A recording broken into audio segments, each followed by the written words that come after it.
자, 16장부터 오늘은 이제 양이 너무 많아가지고 19장까지만 할 텐데요. 20장까지를 보면 이제 선교 여행을 2차, 3차에 걸쳐서 나옵니다. 그러니까 18장 23절까지가 2차 여행의 마지막이고 3차 여행은 18장 23절부터 나오는 겁니다. 그래서 일단 지도를 제가 지도를 안 올려드렸죠? 제가 올려드렸습니까 혹시? 올렸습니까? 예. 그러면 이제 지도를 같이 보시면 우선 지도를 한번 보시면요. 2차 선교 여행을 보시면 선교 사역을 보면 자 한번 보십시오. 이제 현장에 와 계시는 분들은 제가 이제 프린터해서 드렸고요. 자, 출발지가 안디옥이죠. 안디옥에서 다소 쪽으로 이렇게 넘어갑니다. 여기에 이제 타우루스라는 큰 산맥이 이렇게 있는데 그 산맥을 넘어서 더베로 갑니다. 더베로 가고 그리고 루스드라와 이고니온을 지났죠. 자, 더베에 대한 사역, 더베 사역은 구체적으로 나오진 않지만 루스드라에서 어떤 일이 있었는지 기억나세요? 돌로 맞아서 죽었습니다. 그래서 제가 왜 자꾸 죽었다고 하느냐 하면 사람들이 죽은 줄 알고 갖다 버렸어요. 그러니까 그 정도로 심하게 이제 다쳐서 했고 그 다음 이제 거꾸로 가죠. 안디옥 비시디 안디옥으로 갑니다. 그리고 나서 이제 성경에 나오는 내용은 어떤 거냐면 에베소로 가려고 해요. 에베소로 가려고 하는 걸 성령이 막으시고 그리고 이제 무시아 큰 이제 지역이죠. 무시아를 지나서 이제 들어와라고 합니다. 그 사이에 비두니아라는 곳으로 가려고 해요. 비두니아라는 곳으로 가려고 하는데 이 비두니아라는 곳 자체가 굉장히 문명이 발달된 곳이에요. 그리고 이제 초대 교회의 서기 그러니까 이제 1세기 혹은 2세기 초반에 기독교에 관한 로마 제국의 입장에서 기독교에 관하여 쓴 글들이 몇 개 남아있지는 않거든요.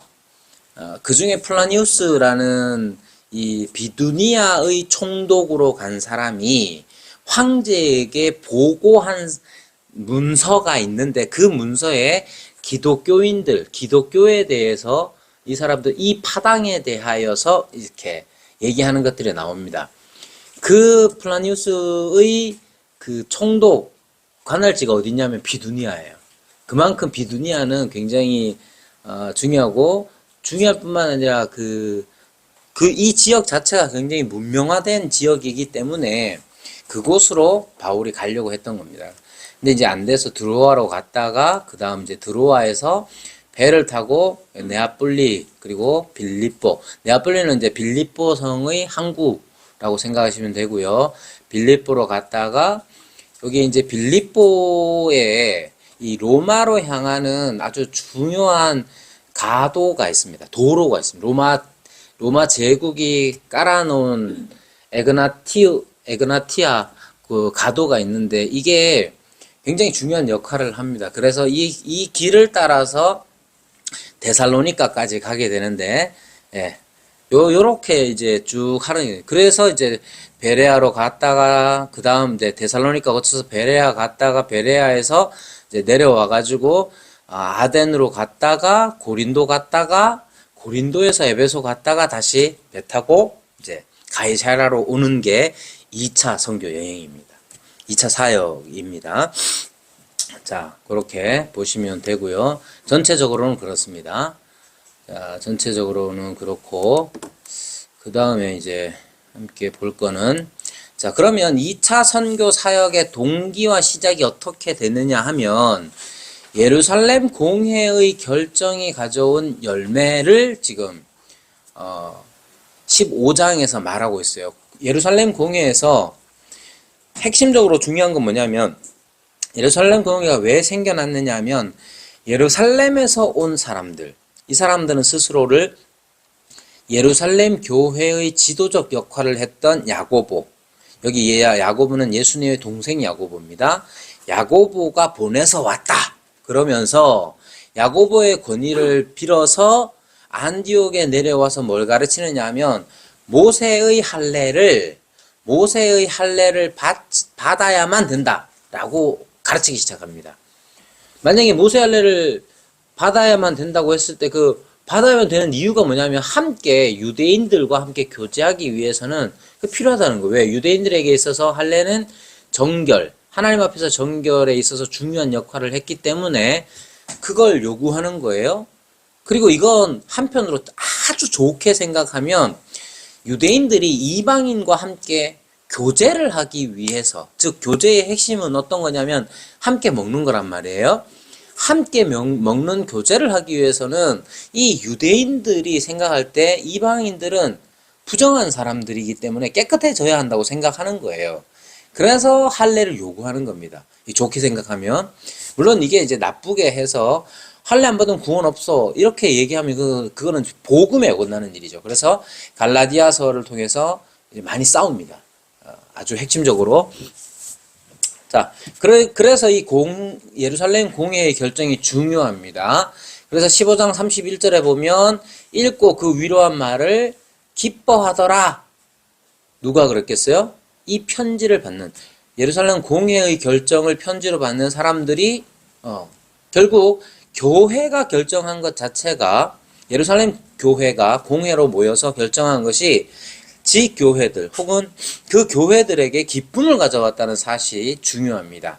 그리고 15장 23절에 보면 안디옥과 수리아와 길리기아에 있는 이방인 형제들에게 문안하노라. 이거 이제 편지예요. 예루살렘 공회가 누구에게 보내느냐면 안디옥, 수리아, 길리기아에 있는 이방인 형제들, 그 교회에게 보내는 거예요. 그래서 이 공회의 결정 자체가 수리아, 안디옥 교회 하나만을 대상으로 하지 않고 그 지역에 있는 전체 교회들을 대상으로 하는 것이죠.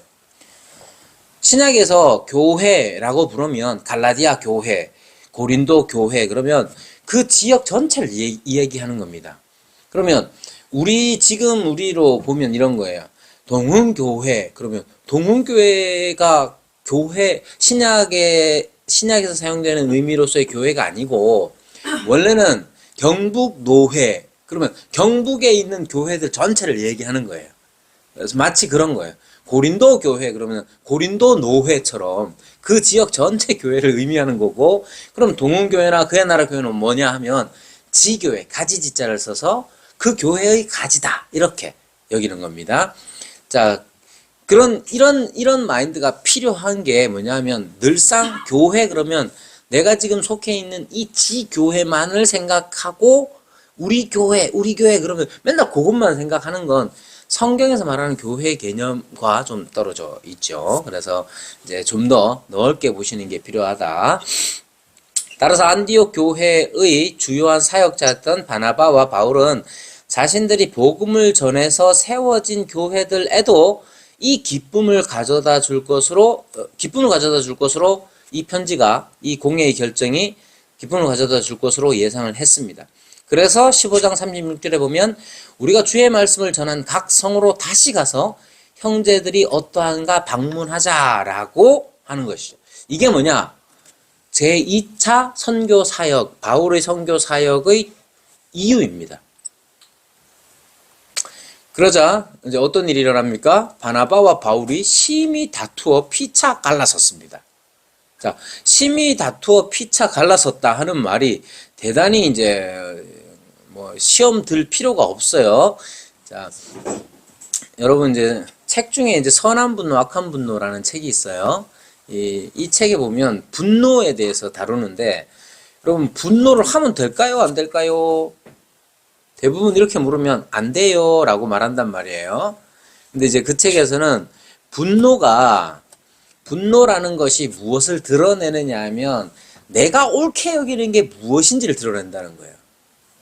제가 뭐 조심스럽게 말씀드립니다만은 제가 이제 같이 밥 먹으면서 막 짭짭 소리 내면서 먹는 걸 제가 엄청 싫어합니다.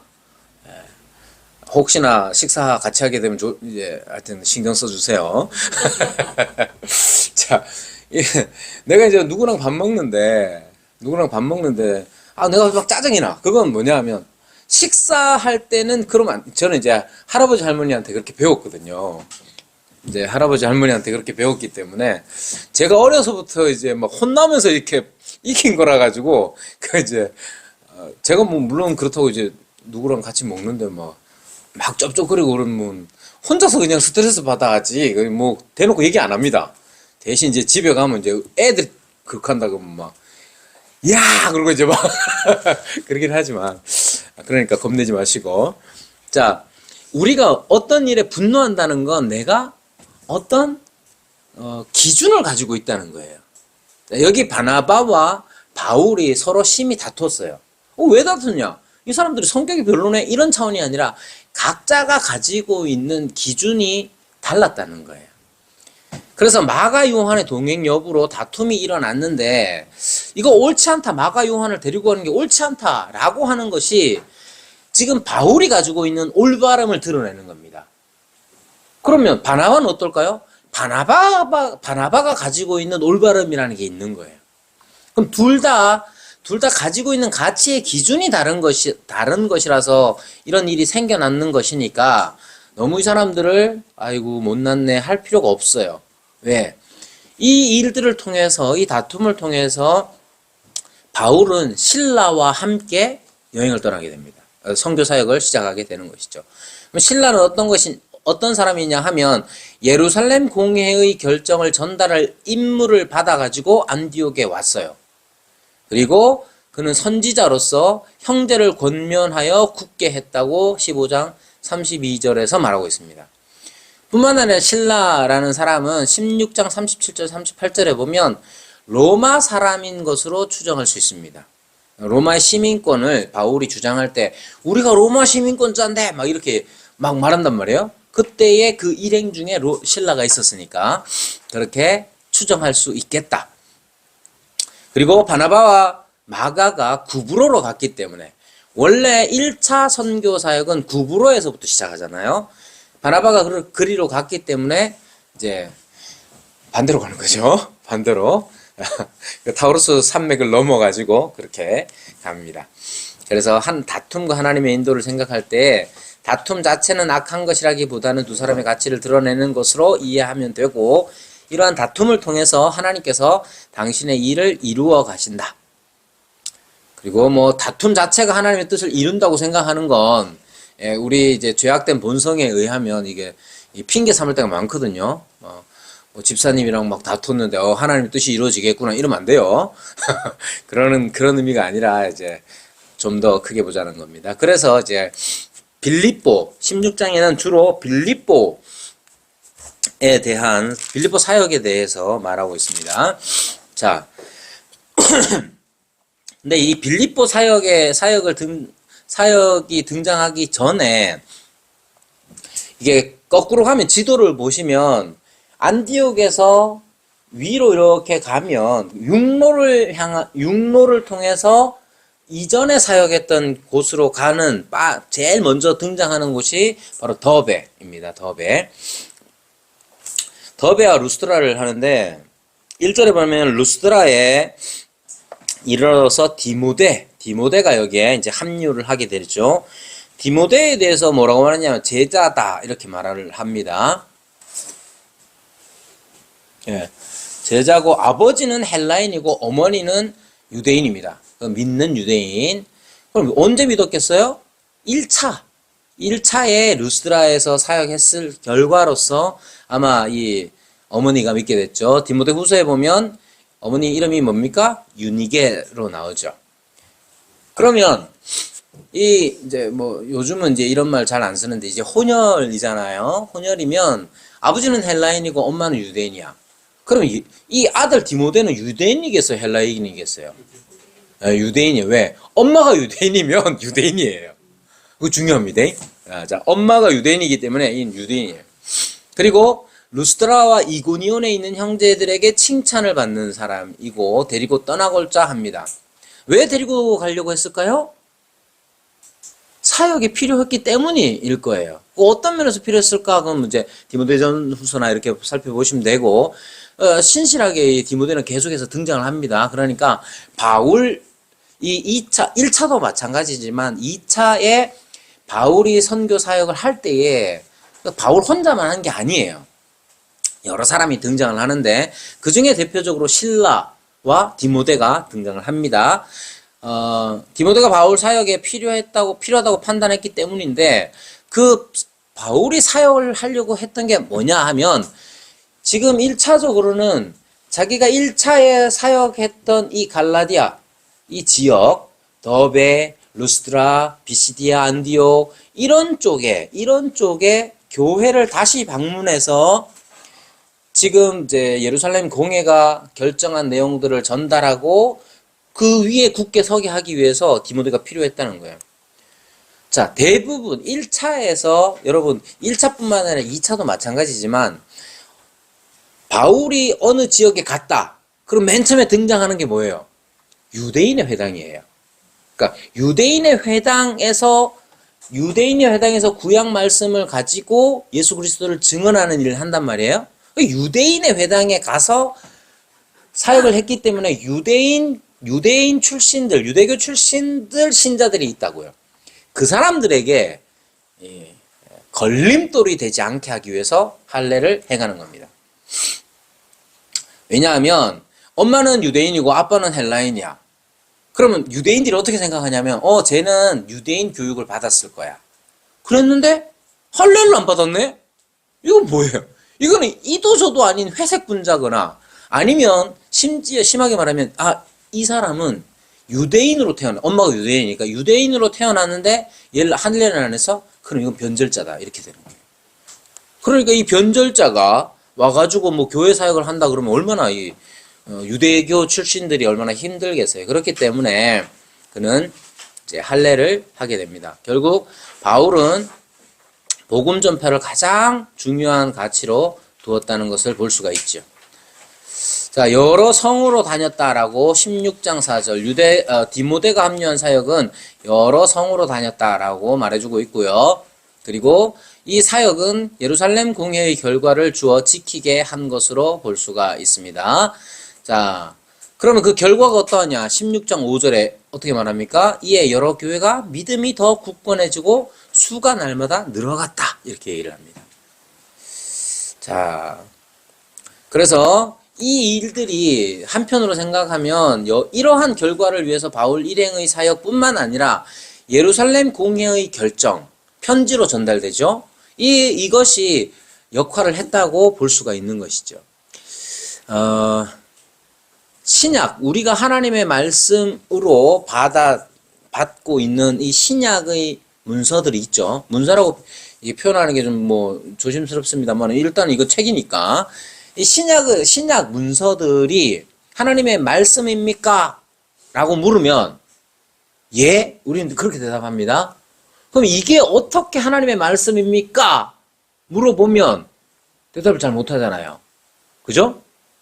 여기에서 보면 이 사람들이 그러니까 여기에 이제 더베나 아니면 루스드라나 비시디아 안디옥이나 이 교회 이 새롭게 생겨난 교회의 이방인 신자들, 이방인 출신 신자들이 예배를 드렸을 것 아니에요. 예배를 드렸을 때 어떻게 했겠느냐 하면 기본적으로 회당 예배가 기독교 예배에 차용됩니다. 회당 예배의 핵심은 종종 나오는 것처럼 구약의 말씀을 읽으면 그 말씀을 해석하는 거예요. 예수님께서도 회당에서 그렇게 하셨고 바울도 그렇게 하고 있죠. 그래서 맨 처음에는 구약의 말씀을 읽고 그것을 해석하는 일이 회당 예배의 중심이었어요. 이제 신약의 교회가 생겨나면서 그 방식이 그대로 들어옵니다. 들어오면서 구약도 읽지만 예루살렘 공회가 결정한 내용들을 읽기를 시작하는 거예요. 그렇게 해서 교회들이 사용하는 문서들이 있었던 거예요. 그 중에 나중에 되면 어떻게 됩니까? 2차 선교 여행을 하면서 고린도에서 이제 편지를 씁니다. 고린도에서 편지를 씁니다. 어디에? 데살로니가에 씁니다. 그게 뭐예요? 데살로니가 전서예요. 그러니까 데살로니가 전서가 원래는 뭐였냐면 바울이 보낸 편지였어요. 근데 우리는 어떻게 보면 그걸 하나님의 말씀으로 줘. 그럼 하나님의 말씀이 어떻게 됐느냐 했을 때 이것은 하나님의 말씀이야 라고 하늘에서 뚝 떨어진 게 아니고, 아니면 하나님께서 자 바울 받아 적어 요 이 땅 해가지고 막 받아 적은 게 아니고, 바울이 고린도에서 데살로니가에 편지를 한 거예요. 그거 누가 갖다 줬겠어요? 디모데가 갖다 줍니다. 디모데가 갖다 주고, 디모데가 또 데살로니가 교회가 어려워하는 내용들을 가지고 옵니다. 그리고 그 답을 또 보냅니다. 그건 뭐예요? 고린도후서, 아니 데살로니가후서. 그러면 이 사람들이 데살로니가 교회의 사람들이, 데살로니가 교회 그러면 동교회 요런 게 아니라 경북노회처럼 그 전체예요.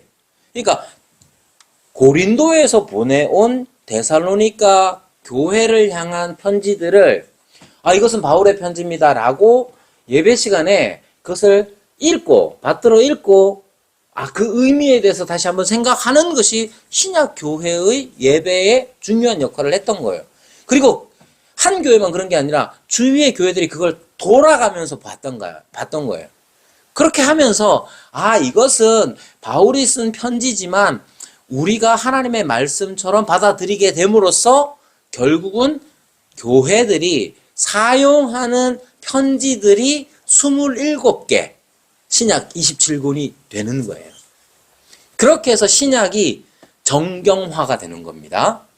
그래서 어떤 사람들은 자꾸만 교회의 회의가 이건 성경, 이거는 성경 아니야 이렇게 정했다고 자꾸만 착각을 하는데, 그런 게 아니에요. 이미 이 바울이 지금 사도행전의 시대에 바울이 보낸 편지들이 그런 역할들을 한 거예요. 그래서 신약이 된 겁니다. 이거 잘 모르시는 분이 많아가지고 그냥 얘기를 했는데 많이 길어졌네요.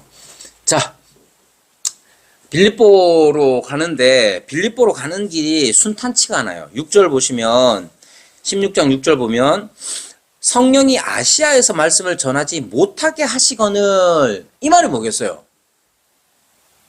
바울 입장에서는 뭐겠습니까? 바울 일행 입장에서는 바울은 아시아에서 말씀을 전하고 싶었던 거예요. 하지 말래. 성령이 그걸 막으셨어요.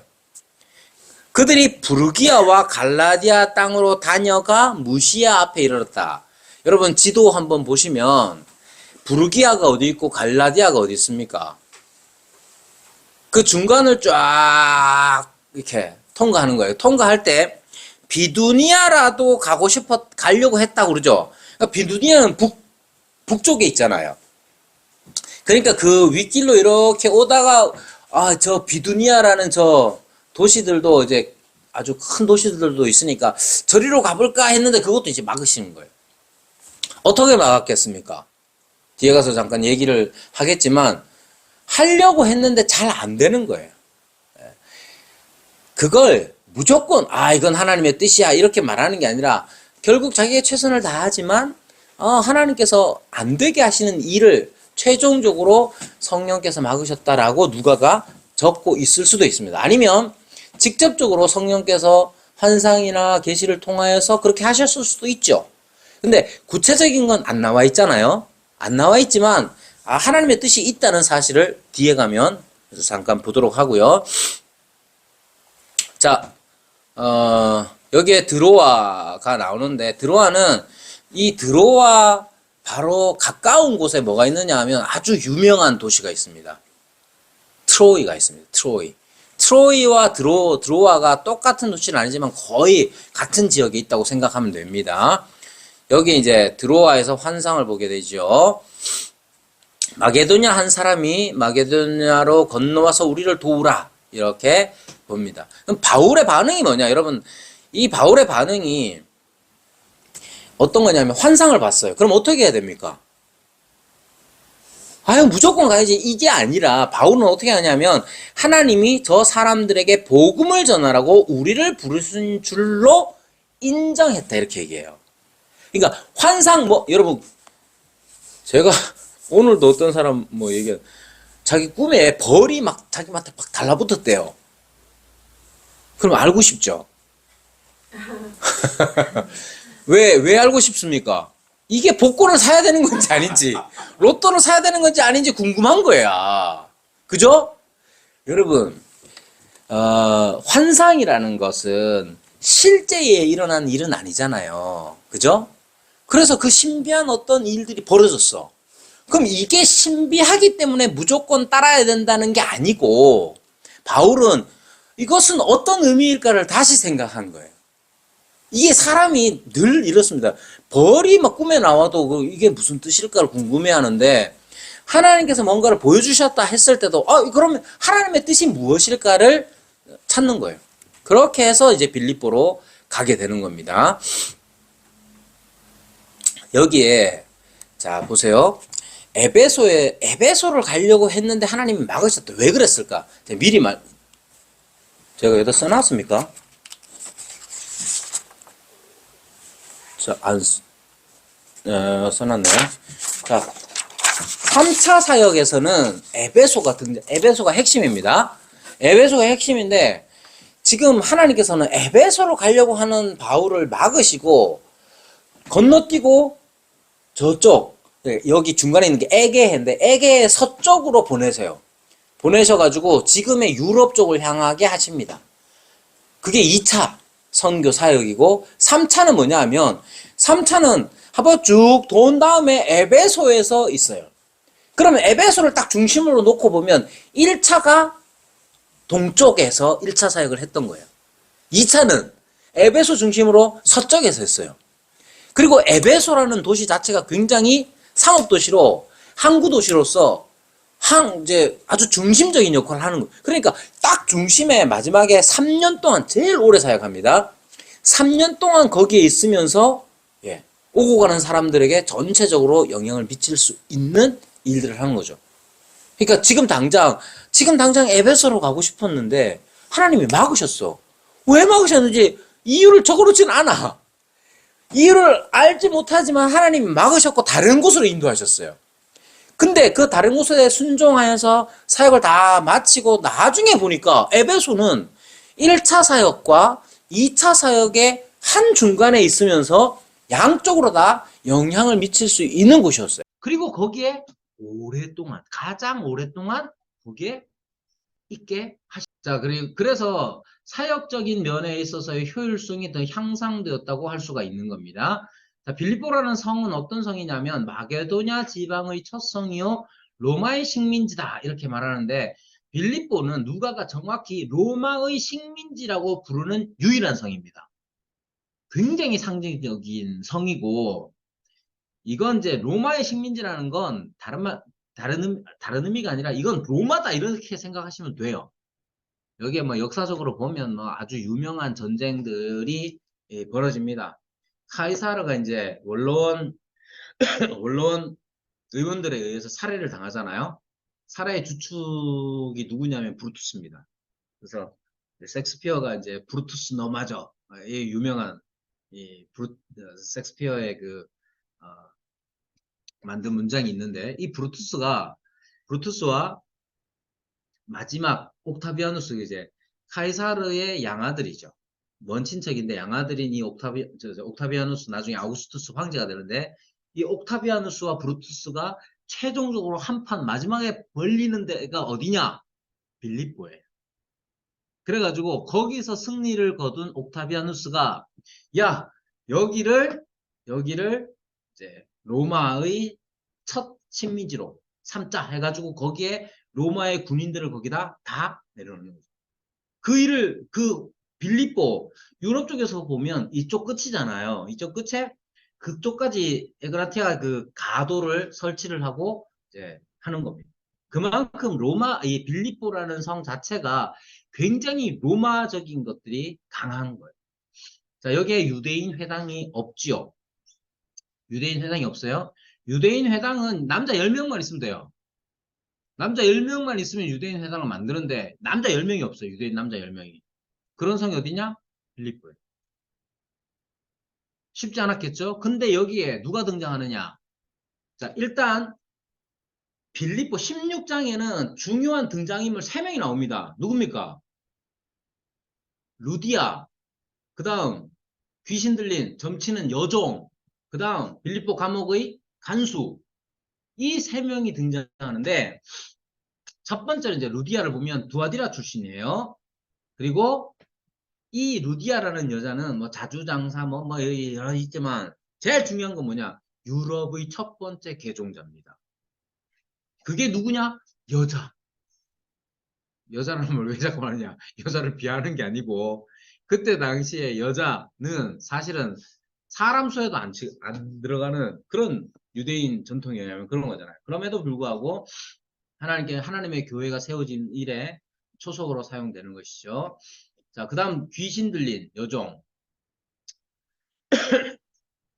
자, 주인들이 그 물질적 이득을 위해서 여종을 이용했고, 예수님께서 귀신 들린 자를 고쳐주셨듯이 바울도 이 여종을 해방시킵니다. 그러니까 이 여종을 해방시켰다는 것이 여기에 구체적으로 나오진 않지만, 그래서 이 여종은 구원받았습니까? 라고 물으면 구체적으로 나오진 않죠. 그러나 이 지난번에 걷지 못하는 사람이 걷는 것이 부활의 상징적인 표적이다. 이렇게 말씀드렸 것으로 이해를 하자면 이 여종도 붙잡혀 있다가 이제 해방되는 것으로 이해를 할 수도 있겠다. 예. 구체적으로 분명하게 나와 있지는 않으니까 함부로 말할 수는 없고 그렇습니다. 대신 여기에서 드러나는 게 뭐냐 하면 예수 그리스도의 권위가 어떠하냐를 최상의 권위가 입증되고 있음을 보게 됩니다. 자, 간수. 이 귀신 들린 여종을 고친 일 때문에 일방적으로 두드려 맞고 감금당하죠. 네. 바울과 신라는 그런데 감옥에서 어떻게 합니까? 찬송합니다. 기도하고 찬송합니다. 아마 이런 거예요. 이 기도하고 찬송한다는 말이 기도도 했고 찬송도 했다. 이런 의미라기보다는 헬라어 의미상은 기도하면서 찬송하다. 이런 의미가 있어요. 이런 의미로 되어 있습니다. 여러분 이거 기도하면서 찬송이 나오는 경우가 있어요, 없어요? 있죠? 어떨 때예요? 자, 그러면 바울로 한번, 바울의 처지로 한번, 바울과 신라의 처지로 한번 생각해 보죠. 내가 복음을 전하다가, 복음을 전하는데 귀신 들린 여종이 있길래, 점치는 여종이 있길래 예수 그리스도 이름으로 딱 귀신을 쫓아냈어요. 귀신 나갔어요. 근데 그것 때문에 붙잡혀왔어요. 두드려 맞고, 여러분 두드려 맞는 게 보통 두드려 맞았겠습니까? 두드려 맞고 이제 착고에 차인 채로 이제 감옥 안에 들어와 있어요. 환경이 좋은 게 아니에요. 거기서 기도를 합니다. 뭐라고 기도하겠습니까? 아이고 주여 이런 게 아니라는 거지. 기도하면서 찬송이 나올 정도. 아, 찬송도 이러는 게 찬송은 아니잖아요. 미칠 것 같은 이 세상.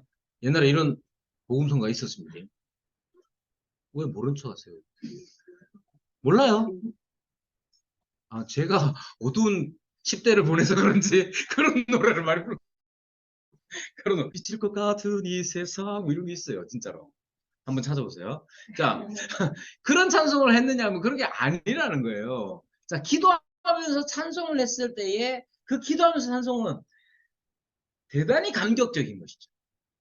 그러니까 기도의 내용 자체도 하나님 내가 왜 이런 대우를 받아야 됩니까? 내가 뭘 잘못했다고 나한테 이러십니까가 아닌 거예요.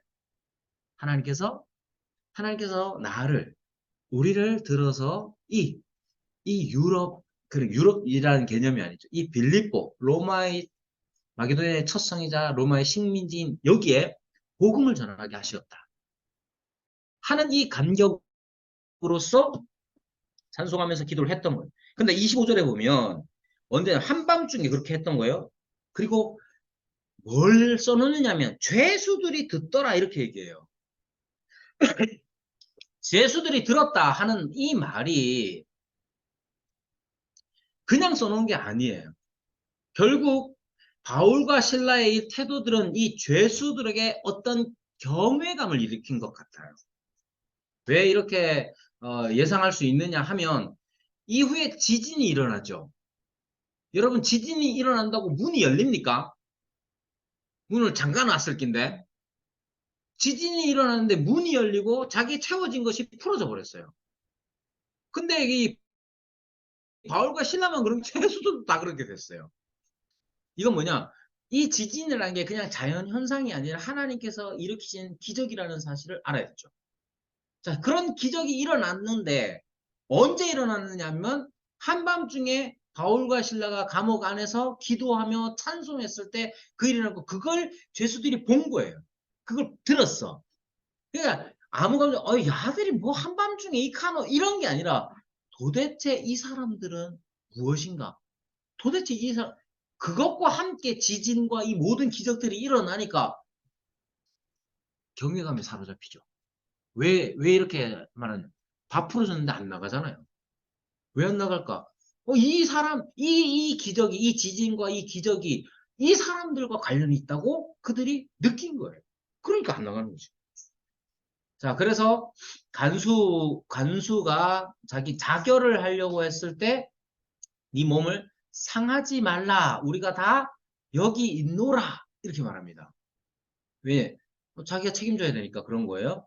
근데 이 말에서 간수는 구원의 희망을 보는 거예요.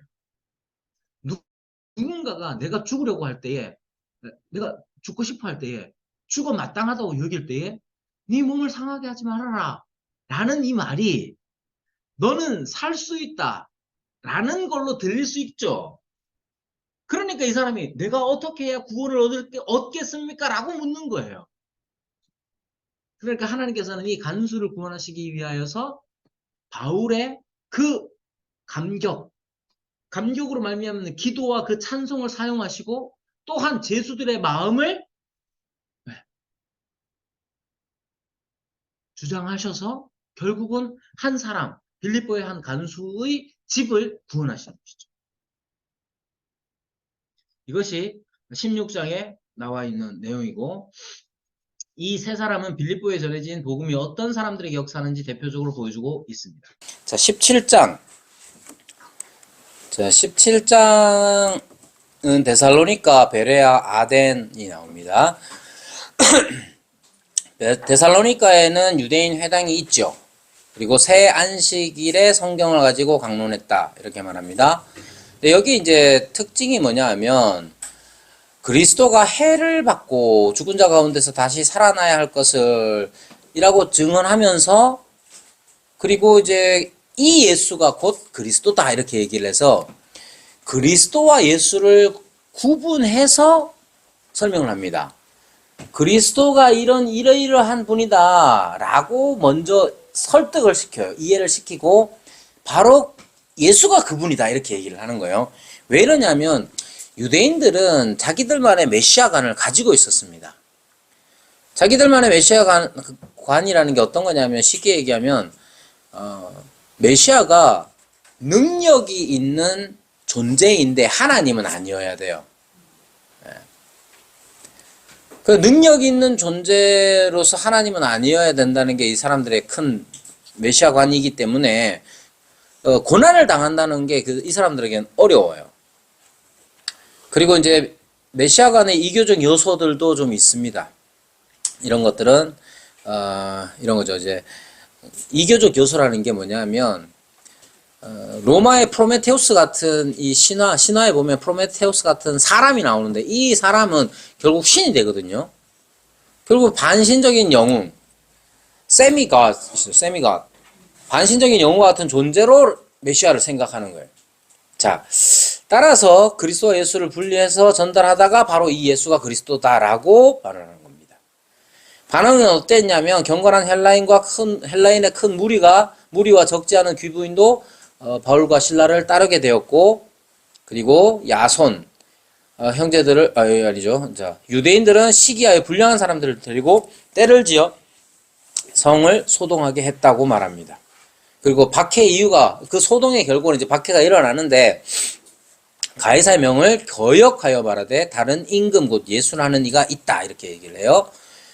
그러면 지금 바울이 복음을 전할 때 결국은 뭘 전했느냐 하면 종교적인 것들, 메시아, 종교적인 것들을 전하는 거잖아요. 근데 이 사람들은 왜 가이사라는 정치적인 걸 가지고 오느냐면 로마 제국 하에서 종교라는 것이 종교와 정치가 따로 구분되지 않고 밀접하게 관련이 있습니다. 그래서 그러니까 카이사르도 신이 된 사람이거든요. 율리우스 카이사르 자체가 이 신을 뒤에 이제 황제의 자리, 황제의 자리라는 건 없어요. 황제가 누릴 수 있는, 한 사람이 누릴 수 있는 최대한의 권력을 한 사람에게 다 몰아준 게 로마의 황제. 그걸 누가 만들었느냐? 옥타비아누스가 그렇게 했어요. 그래서 이제 로마사 같은 거 보면 옥타비아누스가 아주 영리하게 원로원들과 이렇게 막 딜을 하면서 호민관 특권 뭐 이런 거 있거든요. 로마 시민들을 대표하는, 원로원 말고 로마 시민을 대표하는 사람들을 호민관이라고 그러는데, 이 호민관들이 로마 시민들을 대표해서 뭔가를 막 정책을 막 이렇게 세울 것 아니에요? 그럼 어떻게 하느냐? 원로원들이 죽여보고 뭐 이래. 그러니까 호민관에게는 특별히 특권을 줘가지고 보호도 받게 하고 이렇게 한단 말이에요. 그런 여러 가지 특권들, 아우구스투스 같은 것들도 로마의 종교의 최고 대제사장이에요. 그런 권력들을 가지고 자기한테 다 덧붙여서 그런 걸 이제 세속의 역사가들이 로마 황제다 이렇게 말하는 거지. 왜 이런 말을 하고 있지? 자, 그러니까 로마 종교라는 게 카이사르 이 황제의 권력과 나눠지는 게 아니에요.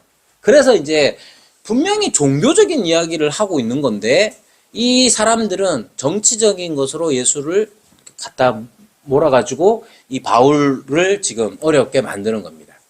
자, 그렇게 해서 이제 새 안식일을 보낸 거예요. 그리고 나서 이제 다시 베레아로 향하게 됩니다. 그러니까 야손과 그 나머지 사람들을 붙잡았는데 그들을 이제 보석금을 받고 놓아주고 밤에 형제들이 바울과 실라를 베레아로 보냅니다. 이 베레아는 아까 얘기한 에그나티아 그 가도가 있는데 그 유명한 가도 그 도로가 있는데 그 도로를 쭉 따라가면 로마까지 가는 거예요. 그렇게 쭉 따라가면 그냥 가다가 보면 데살로니카까지 쭉 갈 수 있는데 베레아는 그 가는 길에서 삐져나와가지고 좀 떨어진 시골 지역입니다. 그 베레아에서 어떤 일이 일어났느냐? 여기에도 물론 유대인의 회당이 있었어요. 그리고 사람들의 특징이 뭐냐? 데살로니카에 있는 사람들보다 더 너그러워서 간절한 마음으로 말씀을 받고 이것이 그런가요? 날마다 성경을 상고했다. 여기에 너그럽다 하는 단어를 구번역에서는 어떻게 했습니까? 신사적이어서라고 번역을 했죠. 젠틀하다는 거에 뭐냐면 질서를 잘 존중하고 일을 한꺼번에 혈기로 하듯이 하지 않는다는 의미입니다. 그러니까 이 사람들, 베레아 사람들의 특징이 뭐냐면 사람의 종교적 감정이나 무엇을 함부로 요동되지 않고 이 진리가 과연 그런가 아니한가를 다시 검토하는, 자기 이해를 검토하는 그런 의미인 것이죠. 여기에서도 이제 박해를 받게 되는데 데살로니카에 있는 유대인들이 와서 무리를 움직여서 소동하게 됨으로써 또다시 이제 아덴으로 옮겨가게 됩니다. 자, 그래서 바울을 인도하는 사람들이 아덴까지 가게 되고 바울과 실라와 디모데를 자기한테 이제 오라고 말하는 거예요. 왜냐하면 거기를 두고 왔기 때문에 그렇습니다. 자, 아덴에서는 그럼 어떤 일이 있었냐? 아덴은 아테네입니다. 아테네.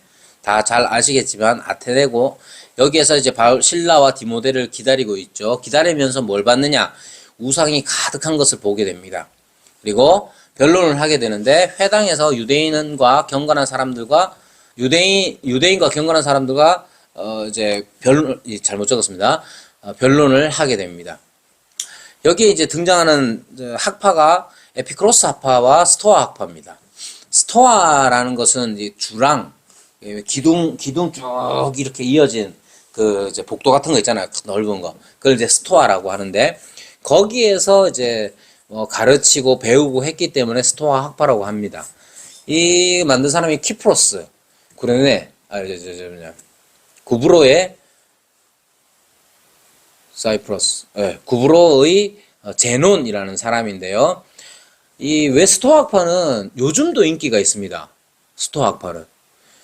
알랭드 보통이라는 사람의 이제 무신론자들의 종교 뭐 이런 책들 보면 스토아 학파적 그 가치관들을 가르칩니다.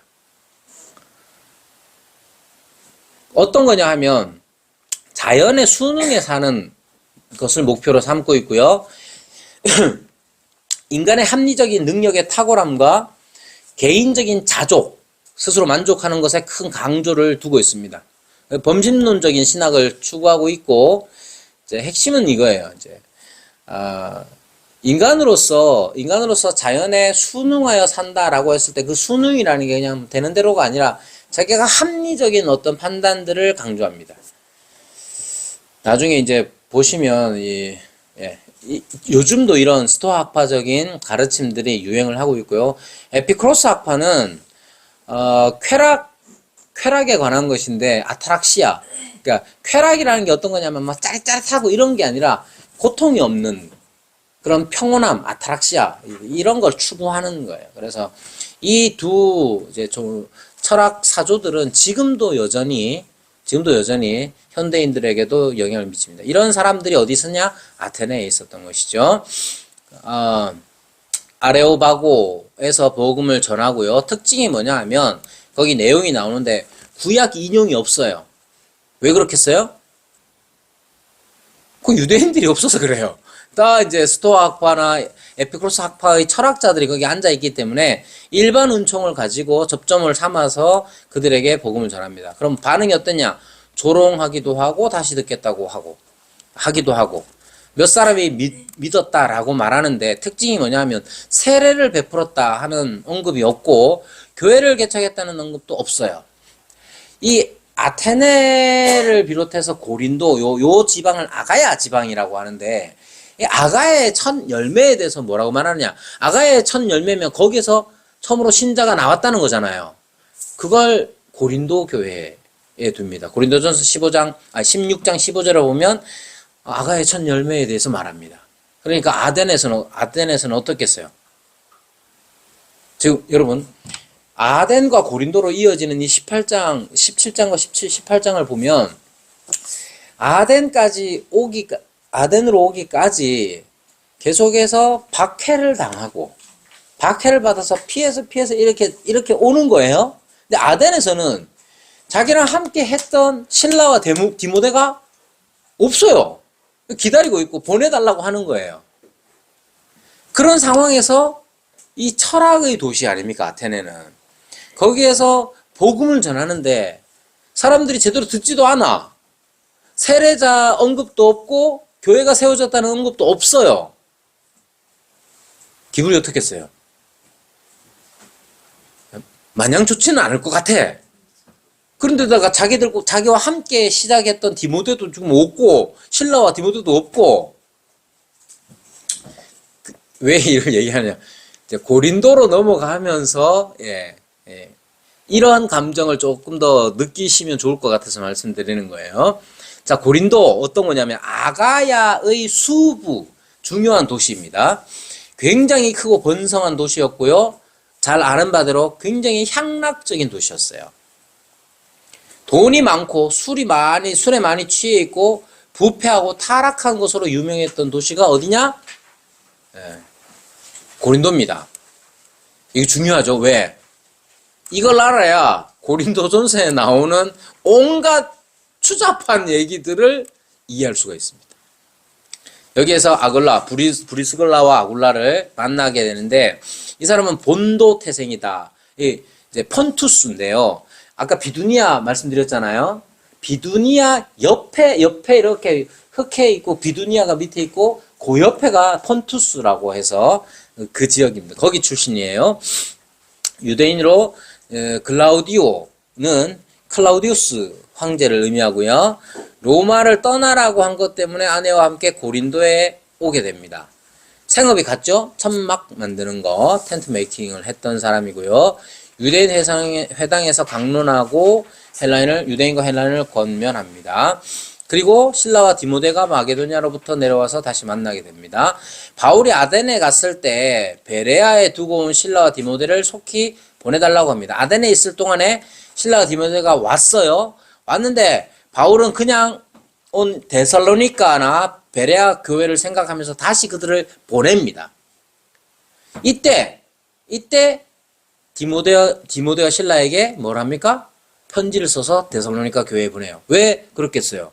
데살로니가 교회는 새 안식일 동안 사역했던 곳이에요. 그 사람들은 굉장히 열정적이라서 그 새 안식일 동안에 열정적으로 복음을 받아들입니다. 열정적으로 받아들이는 사람들 걱정이죠. 왜? 이 아들이 똑바로 자랄까? 하는 걱정이 있죠. 베레아도 마찬가지. 그 근처니까. 그래서 이 사람은 아테네에서 다시 보내는 거예요. 다시 혼자가 됩니다. 얼마나 힘들었겠어요. 자, 그래서 고린도에 왔을 때 다시 디모데와 신라가 오게 됩니다. 그러면 오면서 가지고 온 게 뭐냐? 종말에 관한 거. 그래서 데살로니가 후서에 종말에 관한 것들이 다시 쓰이게 된 거예요. 아덴에서부터 사역에 있어서 열매를 크게 맛보지 못한 처지였기 때문에 다시 만난 두 사람이 어떤 의미였을지 짐작을 할 수가 있죠. 그래서 보십시오. 자, 18장 5절에 보면 4절에 보면 안식일마다 바울이 회당에서 강론하고 유대인과 헬라인을 권면했다고 하죠. 근데 그 반응이 어땠는지 나오지는 않지만 5절에 보면 신라와 디모데가 마게도냐로부터 내려와서 그러자 어떤 일이 있습니까? 바울이 하나님의 말씀에 붙잡혀 유대인들에게 예수는 그리스도와 밝히 증언했다 이렇게 말해요.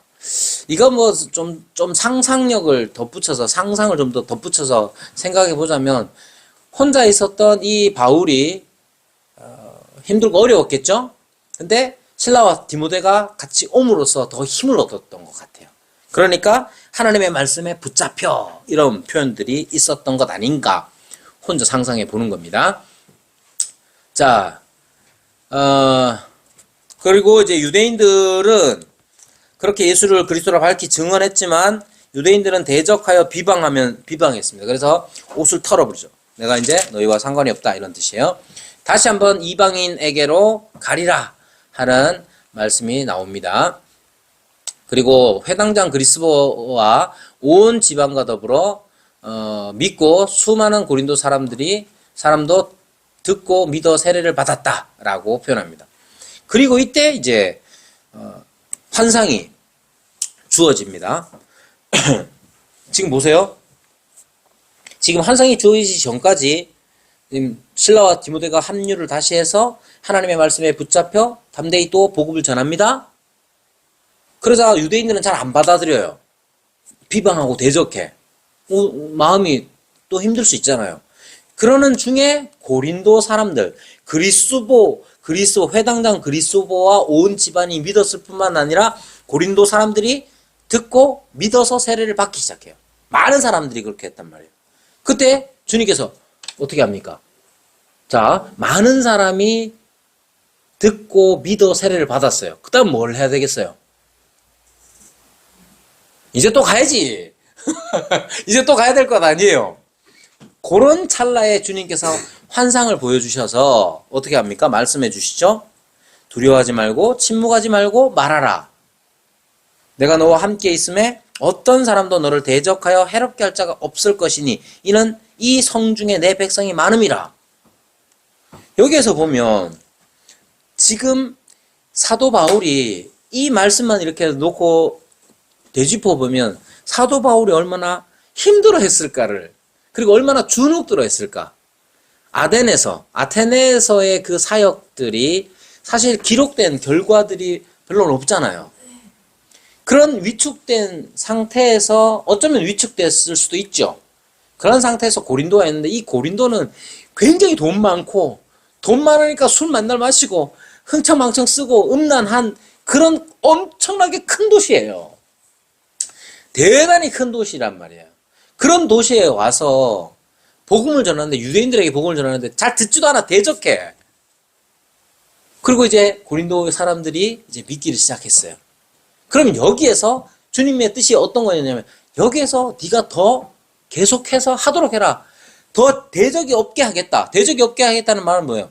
네가 고난받는 일에서 내가 좀 더 보호해 주겠다는 뜻이잖아요. 그리고 이 성중에 백성이 많다 하심으로써 그래서 1년 6개월을 있는 거예요. 여러분 데살로니가는 얼마 있었어요? 세안식일 있었어요. 고린도에서는 1년 6개월 있었어요. 그럼 왜 고린도에서는 1년 6개월 있었느냐 했을 때 하나님께서 그렇게 가르쳐 주시고 계시해 주셨기 때문에 그런 거예요. 보장해 주시고 보호해 주신다는 이 보장이 있었기 때문에 그렇게 하게 되는 것이죠. 여기에 갈리오라는 사람이 등장하는데 여러분들이 로마사나 이제 로마에 대해서 뿐만 아니라 이제 유럽 쪽에서 나오는 책들 중에 이제 인용되는 유명한 사람이 로마 사람이 있습니다. 세네카라는 사람이 있어요. 이 세네카 동생입니다. 갈리오가. 이 되게 유명한 사람. 세네카가 이 갈리오를 얼마나 좋아했는지 갈리오 같은 사람 없다 막 할 정도로 갈리오는 대단한 사람이었습니다. 어쨌든 이 갈리오가 아가야 총독에 있을 때에 유대인들이 바울을 대적하여 법정으로 데리고 가고 갈리오의 이제 판단이 나오는데 이 갈리오의 판단 덕분에 로마 이 도시 안에서 큰 어려움을 당하지는 않게 됩니다. 자, 넘어가서요. 그리고 나서 보십시오. 18장 18절부터 보면 바울은 더 여러 날 머물다가 형제들과 작별하고 배 타고 수리아로 떠나갈새. 이게 뭐예요? 수리아로 떠나갈새. 수리아에 뭐가 있어요? 수리아? 안디옥이 있어요. 그러니까 이제 2차 선교 사역이 끝나는, 다시 안디옥으로 돌아가면 끝인 거예요. 2차, 그래서 2차라고 하는 겁니다.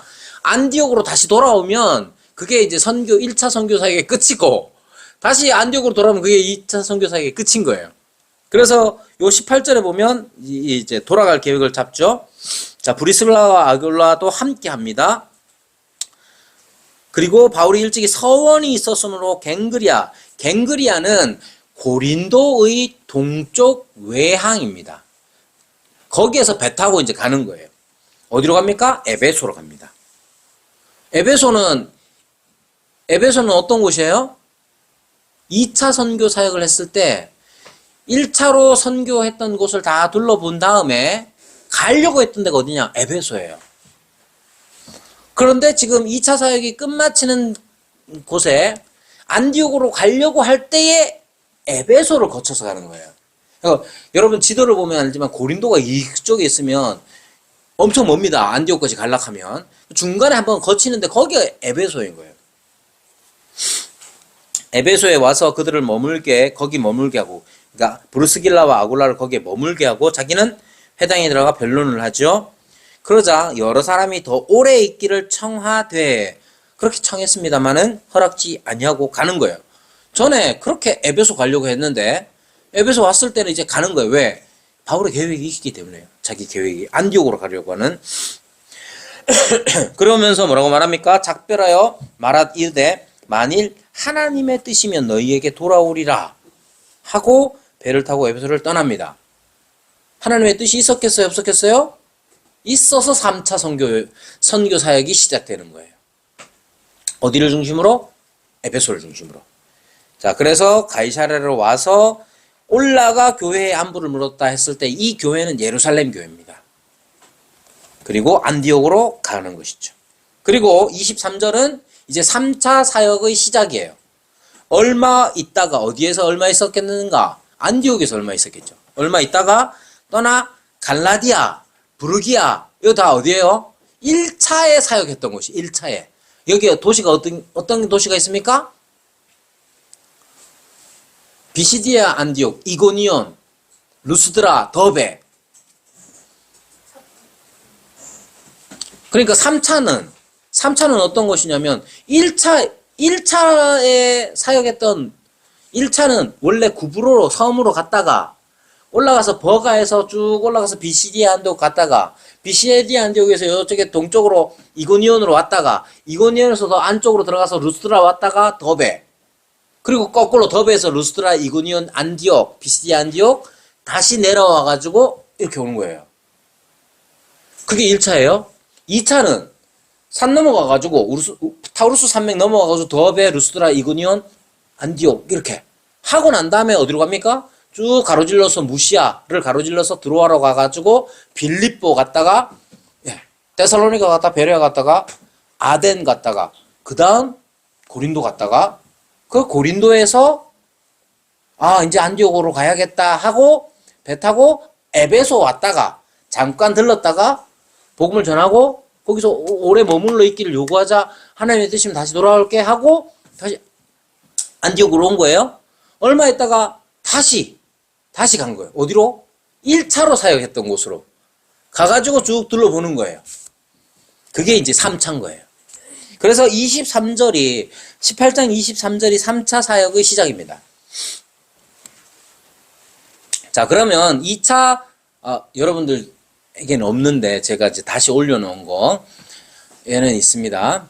자, 2차 전도여행을 통해서 분명히 알아야 할 것 몇 가지가 있는데요. 첫 번째는 바울의 전도 여행은 어떤 일부의 사람들에게만 국한된 게 아니었고 여러 종류의 사람들이 바울의 전도의 말씀을 듣게 되는 겁니다.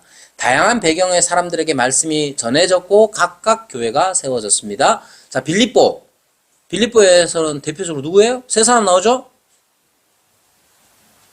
자, 16장 빌립보 루디아, 점치는 귀신 들린 여종, 간수. 그 루디아가 빌립보 교회의 핵심적인 역할을 합니다. 데살로니가, 에그라티아 가도 위에 세워진 이 도시, 상업 도시로서 유명한데요. 여기에서도 이제 복음이 전해지게 되죠. 이 사람들은 굉장히 열정적인 사람이었던 것 같아요. 베레아, 도시가 아니라 약간 시골스러운 이곳에서 아주 조용해. 그 지역에 맞는 그런 특성들이 발휘돼서 교회가 세워지죠. 아덴, 우상에 쩔어 있는 도시죠. 그럴 땐 철학에 오도되어 있고, 이 사람들은 자기 지식과 자기 예술에 도취되어 있었던 사람이에요. 그러니까 얼마나 힘들겠어요. 자기 철학과 자기 예술에 도취되어 있는 사람들. 그리스의 예술이라는 건 말 그대로 예술적입니다.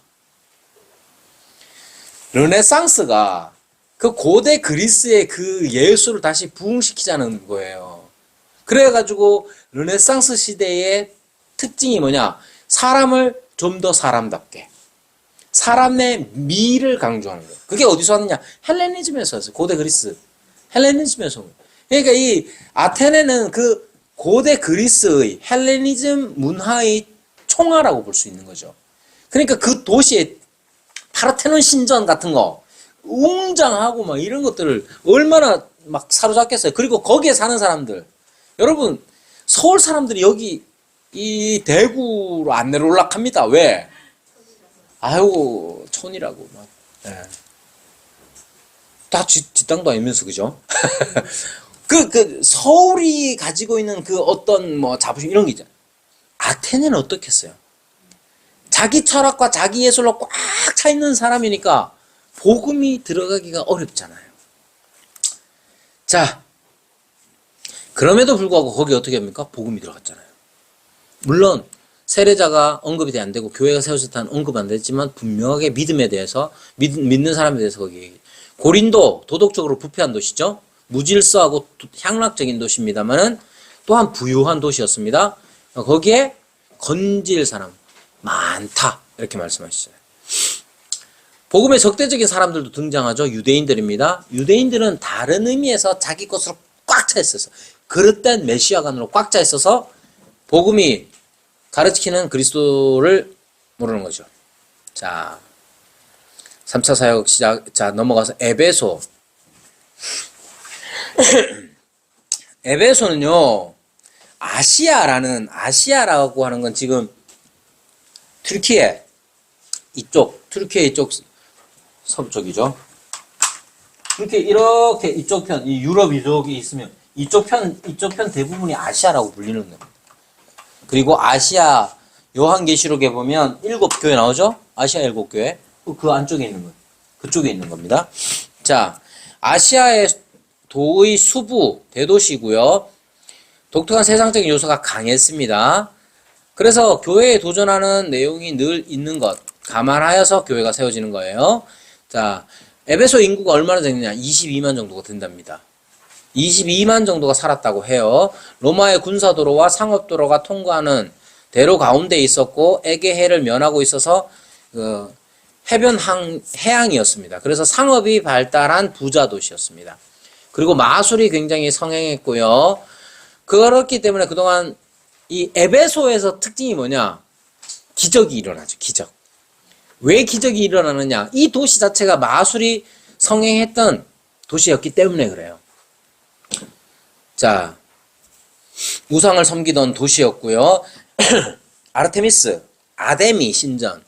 아르테미스는 여러 가지 궁술의 신이기도 하고 하여튼 여러 가지 달의 신, 사냥의 신,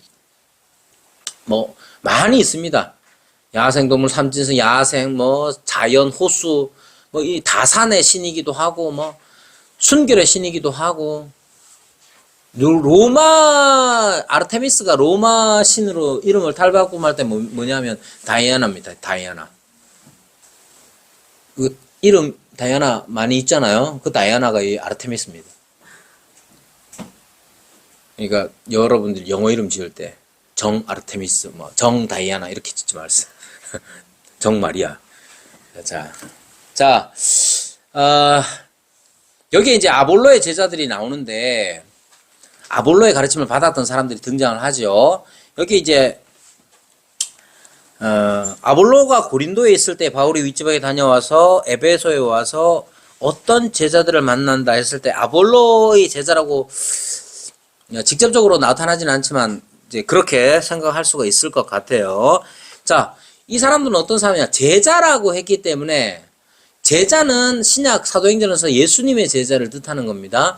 그러니까 이들을 제자라고 했기 때문에 외형적으로는 그리스도에게 속한다는 것을 알 수가 있습니다. 이 사람들의 특징은 뭐냐? 요한의 세례만 알고 있어요. 요한의 세례는 어떤 것이냐 하면 요한이 뭐라고 하느냐? 내 뒤에 오시는 분을 믿으라고 했습니다. 그죠? 그렇다면 이들은 요한의 세례를 받았다는 것, 요한이 가르치는 요한 뒤에 오시는 분을 믿어야지 하고 다짐한 사람이에요. 자, 그런 사람인데 이 사람들은 어떤 특징이 있냐면 쉽게 얘기하면 요한의 특징이 어떤 거냐면 굉장히 자기 절제가 아주 강하고 자기 절제를 철저히 하는 그런 사람들이었던 것이죠. 그런데 문제는 뭐냐면 여기 성령을 받지 않았다 했을 때에 성령을 받지 않았다는 것과 예수님을 믿는 믿음과는 별개로 놓을 수가 없어요. 그러니까 마치 제가 생각할 땐 이렇습니다. 구약의 성도들이 예수님을 믿었을까요? 안 믿었을까요? 보지도 않는데 어떻게 믿어? 이렇게 생각할 수 있잖아요. 그죠? 그럼 어떤 일이 일어나냐면 구약의 성도들도 구원을 받았다면 예수님 안 믿고 구원받은 게 되는 거예요. 그렇게 생각하면. 그래서 이게 굉장히 복잡한데 쉽게 얘기하면 이런 거예요. 구약의 성도들은 그리스도를 바라보는 믿음으로, 그러니까 그 그리스도가 예수님의 실체로서 예수님을 아는 게 아니라 그리스도를 바라보는 믿음 가운데 구원을 얻었다고 우리는 믿습니다. 그래서 그리스도로 인해서 구원을 얻었다라고 구약의 성도들도 그렇게 우리가 신학적으로 이해를 하는데요. 이 사람들도 마찬가지입니다. 요한의 세례를 받았던 사람들, 어떤 제자들, 에베소에 있는 어떤 제자들은 제자들이기 때문에 예수님과 어느 정도 관련이 있어. 예수님과 어느 정도 관련이 있고 예수님의 가르침에 대해서 생각은 하지만 성령을 받지 않았다. 요한이 회개의 세례를 베풀었다. 그 세례를 받았고 성령의 세례를 받지 않았다. 라고 하는 건 이런 거. 여기 보면 주 예수의 이름으로 세례를 받으니 라고 말하죠. 여러분, 주 예수의 이름으로 세례를 받았다 했을 때에 그때 사용되는 영어의 전치사가 뭐냐면 대부분 in the name, in으로 생각하는 게 많아요. 이게 아니고 뭐냐면 into예요. into. 그리스도 이름 안으로라는 의미예요. 자, 그리스도의 이름 안으로라는 것은 어떤 의미냐 하면 이 in이라는 전치사가 사용되면 예수님의 이름의 권위를 가지고 세례를 베푼다는 뜻이고, into가 되면 예수님의 이름 안에다가 내가 너를 붙여준다는 의미예요. into, 집어넣어준다는 거예요. 그러니까 우리가 이제 성령의 세례라는 건 그런 의미가 있는 거예요. 성령의 세례라는 건 자꾸만 뭐를 받니 안 받니 이런 게 아니라 예수님의 이름 안으로 우리를 갖다 넣어주는 거예요. 그게 성령의 세례인 거예요. 이 사람들 어떤 제자들은 요한의 세례, 요한이 베푸는 회개의 세례를 받았다라고 했으니까, 아, 우리가 구원을 얻기 위해서 대속의 죽음이 필요한데 그 실체를 이루기 위해서 내가 요한처럼 더 절제하고 자기를 절제하고 그렇게 살아야 한다라는 의미, 그 정도에서 멈추고 있는 거예요. 근데 바울이 가르치는 복음이라는 것은 사람으로 하여금, 성령의 세례라는 것은 우리 신자들로 하여금 그리스도 안으로 집어넣는 거라고 생각하시면 돼요. 여기에서 핵심적인 차이가 뭐냐 하면, 여전히 요한의 세례를 받은 사람들은 자기 자신이 절제해야 되고 회개해야 되고 자기 자신이 여전히 남아있어. 좀 더 어렵게 표현하면 자기의 아상이라는 건, 나라는 것 자체, 내가 뭘 해야 돼, 내가 절제해야 돼, 내가 착하게 살아야 돼, 내가 잘 믿어야 돼 라는 것 자체가 여전히 살아있어서 내가 죽지 않은 상태로 있는 거예요. 성령은 어떻게 하십니까? 오셔서 우리를 그리스도 안으로, 그리스도의 이름 안으로 집어넣는 거예요. into, 집어넣는 거예요. 그래서 어떻게 합니까? 아, 오직 성령으로 살아가게끔 하는 것이죠. 이 삶의 방식이 차이가 있기 때문에 바울이 봤을 때 이 사람들은 예수 그리스도의 이름을 걸고 사는 사람이긴 한데 여전히 자아가 죽지 아니하고 성령으로 사는 삶이 아니라 여전히 자기의 노력과 자기의 그 절제함으로 살아가는 사람이구나라고 보게 되는 것이죠. 이거 어려운 내용입니다. 신학적으로도 풀이하는데 어려운 내용이지만 그렇게 생각하시면 되고요. 자,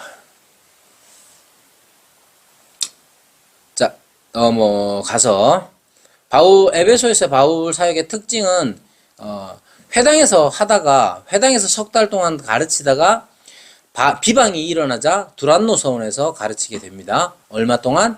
2해 동안.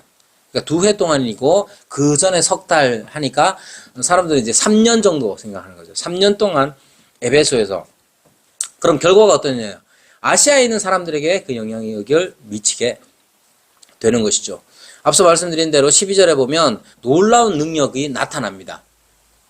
이 놀라운 능력이 왜 나타났냐? 그 도시가 그랬기 때문에 그래요. 그러니까 하나님께서 무조건 기적을 베푸시는 게 아니에요. 앞서서 바울의 사역 중에 기적이 언제 등장했어요? 고린도에서, 아덴에서 기적을 베풀었으면 어땠을까? 생각하기도 하죠. 근데 그게 다 없어. 에베소에서 그 12절에 보면 나타나죠. 바울의 몸에서 손수건, 앞치마를 가져다가 병든 사람에게 얹으면 그 병이 떠나고 악귀도 떠나다. 왜 이랬을까? 그 도시가 그랬기 때문에 그래요. 그래서 하나님께서 그 도시에 맞는 역사를 이루어 가신다 하는 것을 보게 되고요. 에베소에서의 박해가 나타나는데, 에베소에서 이제 박해 소동이 일어나는데, 그 전에 이제 21절에 보면, 그러니까 3년 정도 사역을 한 거예요. 21절에 보면 이 일이 있은 후에, 이 일은 뭐냐면 마술에 관련된 책들을 불태우는 일이죠. 자, 그래서 어떻게 합니까? 바울이 마게도냐와 아가야를 거친다는 건 뭐예요? 그 위로 다시 올라간다는 뜻이에요. 자, 에베소까지 어떻게 왔느냐? 안디옥에서 산을 넘어가지고 더베, 루스드라, 이고니온, 비시디 안디옥 이런 데를 쭉 거친 다음에 에베소에 온 거예요. 그럼 2차 선교 사역에서 빠진 곳이 어디냐? 배 타고 올라갔던 빌립보 이쪽이라는 거예요. 그래서 마게도냐와 아가야는 2차 선교 사역을 했던 곳이에요. 거기를 다시 한번 둘러보는 것이죠. 자, 그리고 이제 아가야를 거쳐서 다시 한번 둘러보고 이제 예루살렘으로 가기로 작정을 하며 또한 로마행도 계획하고 있죠. 디모데와 에라스도 두 사람을 마게도냐로 보내고 바울은 아시아에 좀 더 있게 됩니다. 그럴 때 소동이 일어나고요. 자, 마지막 정리를 하면서 바울이 하나님의 인도를 받는 방식에 대해서 생각을 해보시면 2차, 3차를 보면 첫 번째 특징이 주님의 직접적인 계시가 있었습니다. 그죠? 성령이 이르시되 뭐 이런 것 성령이 막으시기도 하고 환상을 보여주시기도 하죠. 두 번째는 마음의 조명. 그리고 마음의 조명을 따라 이건 이거 아닌가? 라고 하면서 합리적으로 치밀하게 판단을 해갑니다. 근데 항상 여러분 뭔가를 판단할 때는 내가 어떤 기준을 가지고 있느냐를 알아야 돼요. 내가 뭔가를 할 때는 자기 기준을 가지고 뭔가를 하는 겁니다. 돈이 100만 원 있어요? 그럼 뭐 하겠어요? 뭔가를 하겠죠? 맛있는 거 사 먹든. 여러분들은 이제 주식을 하겠죠? 자, 주식을 하든 그 모든 행위들은 내가 어떤 기준을 가지고 있는 거예요. 사도 바울도 마찬가지입니다. 자기는 거룩한 목적이라는 분명한 기준 하에서 늘 생각하고 거기에 합당하게, 합리적이라는 것은 내가 그 기준에 합당해야 합리적인 거지 무조건 합리적인 건 합리적인 게 아니에요. 우리의 신앙은 합리적입니다.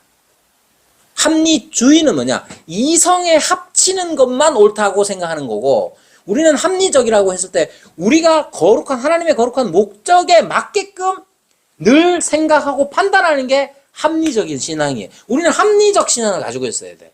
그 말은 거룩한 목적이라는 분명한 크라이테리온, 기준을 가지고 있어야 돼요. 자, 그 다음 그런 확신에 의해서 움직이려면 자기의 환경의 전개나 변동을 늘 주시해야 되죠. 내가 이것을 해야 하는, 이 하나님의 거룩한 목적을 가지고 내가 해야 돼. 근데 환경이 어떻게 됩니까? 열려지는지, 어떤 변화가 있는지 살펴야 되는 거예요. 하나님의 인도를 따르는 삶은 하나님의 말씀에 의지해서, 하나님의 말씀에 의해서 자기를 비춰보는 것이죠. 이런 말 하면 맨날 사람들이 어떻게 이해하느냐면, 단지 자기의 몇 가지 도덕적 문제를 비춰보려고 합니다. 하나님의 말씀에 자기를 비춘다는 건 그 정도 의미가 아니에요. 하나님의 말씀에 비춰봐야 나 자신을 비춰보자. 맨날 회개하죠. 하나님 거짓말 또 했어요. 하나님 누군 잘 못해줬어요. 단지 그것만 하는 게 아니라 내가 하나님 나라의 사실을 얼만큼 알아서 전해보려고 하는가 하는 생각을 해야 되는 거고, 하나님 나라의 사실을 전하려는 간절한 심정, 주님을 사랑하는 심정 내게 있는가, 이런 게 하나님의 말씀에 자기를 비추는 거예요. 자, 여러분, 사람이 주님의 거룩하신 뜻을 그 조명에 의해서 잘 깨닫고 나가는 것이 성숙이라는 겁니다. 그리고 그만큼 성장했다는 표시로 그것을 나타내는 겁니다.